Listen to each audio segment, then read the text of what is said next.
Hello bachchon, let's see this question. For three non-coplanar vectors a vector, b vector and c vector, the relation hold a cross b dot c का modulus is equal to a mod b mod c mod holds if and only if first option is b dot c is equal to c dot a is equal to 0.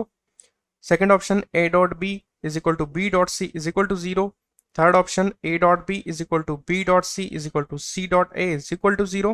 And fourth one is c dot a is equal to a dot b is equal to 0. So यहाँ पर ए B सी हमें दे रखे हैं non coplanar vector. So यहाँ पर because A B C are non coplanar vector,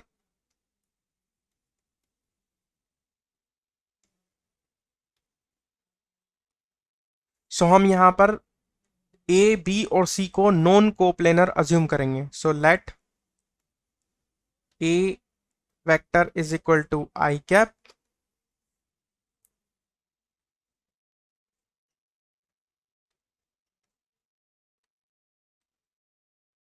I cap, B vector is equal to J cap and C vector is equal to K cap.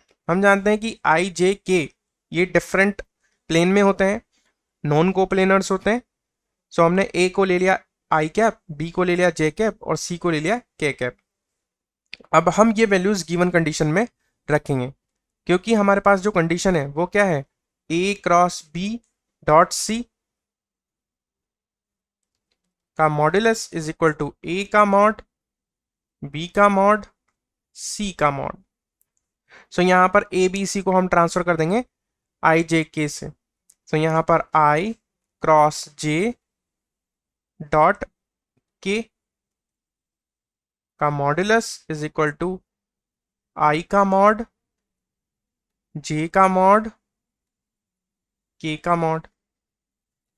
So we know that, हमें पता है कि आई का mod जो होगा वो होगा 1, जे का मॉड भी क्या होता है 1 होता है और के का मॉड भी होता है 1. सो यहाँ पर हम सबसे पहले इधर लिख देंगे 1 मल्टीप्लाई बाई 1 मल्टीप्लाई बाई 1. अब आ जाते हैं लेफ्ट हैंड साइड पर.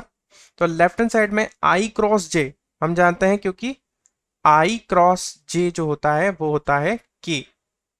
सो यहाँ पर हम रख देंगे K cap dot K cap का मॉड्यूलस. सो ये क्या हो गया, मॉड के का square is equal to 1 into 1 into 1 करेंगे तो कितना आएगा 1. सो यहाँ के की वैल्यू, के का मॉड कितना है 1. सो ये 1 इज इक्वल टू 1. सो ये रिलेशन जो है ये आई जे के लिए होल्ड कर रहा है. तो relation hold for I J and के. आई जे के लिए ये होल्ड कर रहा है रिलेशन. सो आई जे के हमने क्या माना था ए बी सी. सो हम यहां लिख सकते हैं कि ए बी सी जो होंगे, hence this relation hold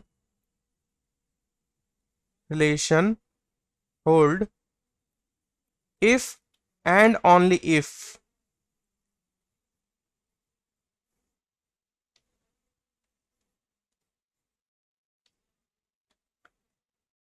and only if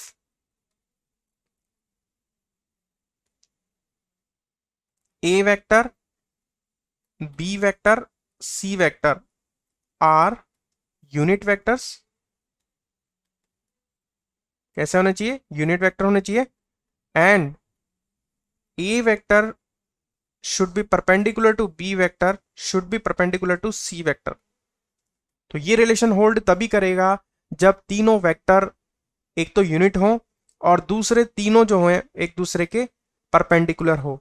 सो इस केस में हमें पता है कि ए, अगर ए परपेंडिकुलर है बी से तो मीन्स इसका मीनिंग क्या है, A dot B equal to 0 हो जाएगा. दोनों का डॉट प्रोडक्ट क्या हो जाएगा 0 हो जाएगा.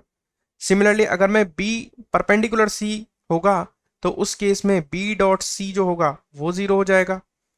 और सिमिलरली अगर मैं ए और सी परपेंडिकुलर होगा तो मैं ये कह सकता हूं कि A dot C equal to zero होगा।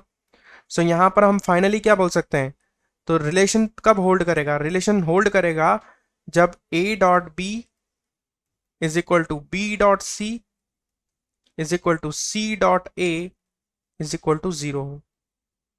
सो this is our final solution and option C is correct. I hope you will understand it well. Best of luck.